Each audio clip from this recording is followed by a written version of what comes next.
নমস্কার বন্ধুরা, শুরু করছি গ্রহ অনুসারে কর্ম। কোন গ্রহের কি কাজ? রবি গ্রহ আধিক্য বা প্রবণতা অনুসারে সরকারি চাকরি নির্দেশক। সরকারি যে কোনো সেক্টরে উচ্চ পদমর্যাদাযুক্ত ব্যক্তিকে নির্দেশ করে। যে কোনো কর্মের প্রধান ব্যক্তিকে নির্দেশ করে। এছাড়াও রবি ক্ষমতা, যশ, পদোন্নতির কারক। চন্দ্র নির্দেশ করে কল্পনা শক্তিকে, জাতক বা জাতিকারা। কল্পনা সমভূত কার্যকে নির্দেশ করে।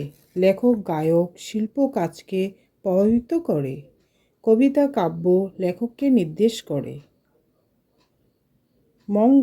মঙ্গলের কর্মসেনা বিভাগ দেশ রক্ষাকে নির্দেশ করে, শক্তিকে নির্দেশ করে।